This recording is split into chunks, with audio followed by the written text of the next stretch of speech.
How the heretics, according to my sources, Rolf Furuli has been disfellowshipped for apostasy.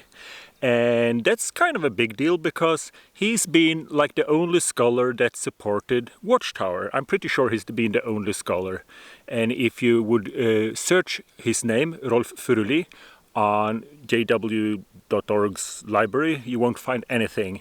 Because Watchtower knew that if they would refer to him and people know that he's an actual Jehovah Witness, and he was a Jehovah Witness before he started studying the subject, he would be accused of having confirmation bias.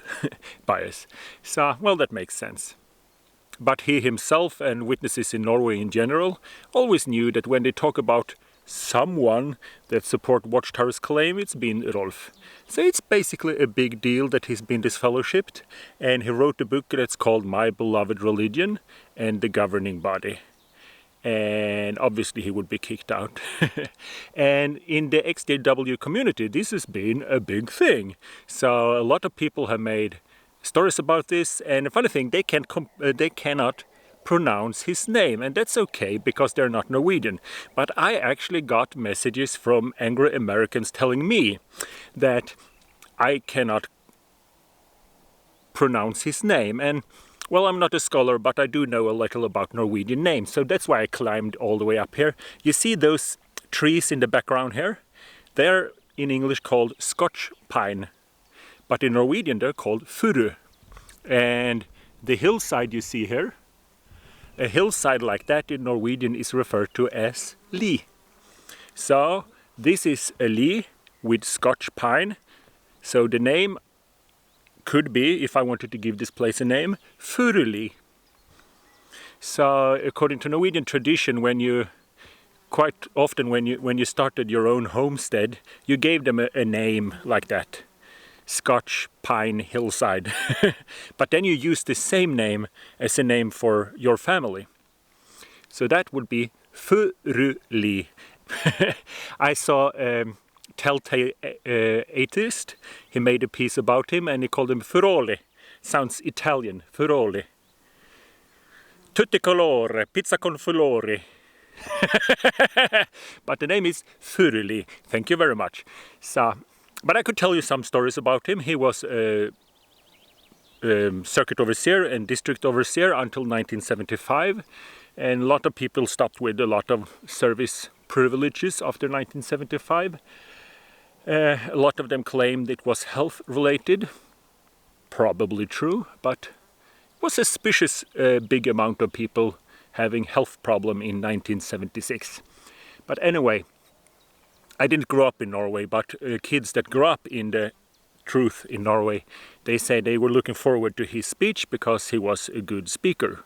Or it was the fact that they always had to do some extra when he came up, because he did not want, and I agree with him, but he did not want to be standing behind a podium. You know, in a Jehovah Witness church, it's called the Kingdom Hall, they have like a small table or a pulpit or a podium, so you're standing behind that.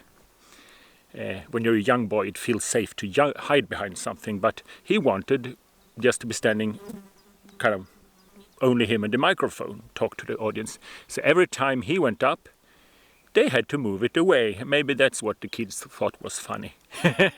Because the Jehovah's Witness meetings are boring anyway. So when he gave a speech, they had to move it away so he could give a speech.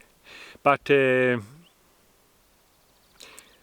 I spoke to him, and he's a nice guy, but he's kind of typical circuit overseer, a little bit arrogant, like you know what I'm talking about.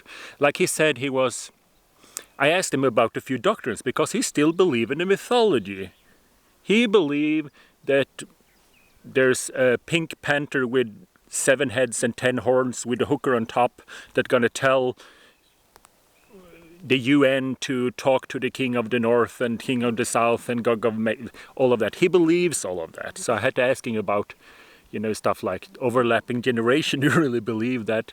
And he did, you know, the kind of arrogant way to talk to me. He'd just say, well, you would understand this if you knew Greek like I do. And I said something else that doesn't make sense of their teaching. He said, well, you would understand it if you knew Hebrew like I do. And that's just... First thing, I don't know Hebrew like he do, but I do know if a God wrote the Bible, he would write it in a way that's easy to translate. It should not be necessary to be a scholar, because that's not how this planet is created, that all of us could be spending taxpayers' dime on a university studying Hebrew, and if we don't, we die in Armageddon. Google translates itself. So if God wrote the Bible, it should be easy to translate without being a scholar. So for me, it's just a bullshit argument. But anyway, I also spoke about, because he knows he will be disfellowshipped. And I asked him if he's going to try to come back. And he said, no, I will never come back, because I didn't do anything wrong. All I did was criticize the governing body. And I cannot repent and say I did something wrong. But then he was over and over again telling me that I should go back to the religion. And I said, well, first, I don't believe in mythology. But secondly, everything I have done is to say that the governing body is wrong. So I've done the same thing as him. And he said, well, it doesn't matter. You're not a scholar. If you criticize the governing body and are disfellowshipped for apostasy, that's not a big deal. You can repent. It doesn't matter. But I'm a scholar. I cannot repent because I was right.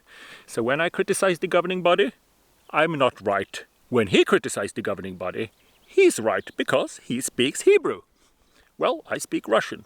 It has nothing to do with anything. So, and I looked into his methodology, the methods he used when he studied. And to be honest, I got to make a video about this because it's like a marathon of confirmation bias. He probably done some good stuff, and I'm not going to waste time on that, but I see the way he works.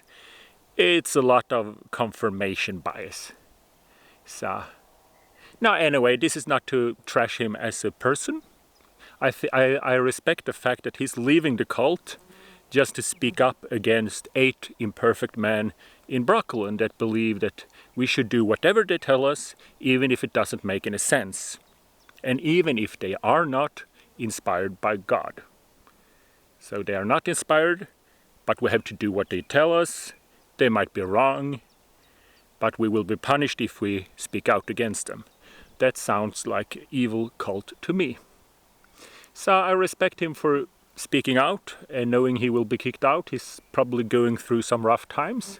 That being said, I'm gonna make a video about some of the stuff he's done, and you will not be impressed. He's a very biased way of working, basically proving what he decided to prove before he started studying. So this is a great day to be alive, and I took a hike up here just to show you my own private-owned Furuli. So, and I made a video on my hillbilly channel. I changed my name on my hillbilly channel from goat farming, because if you search goat farming, you get too many hits.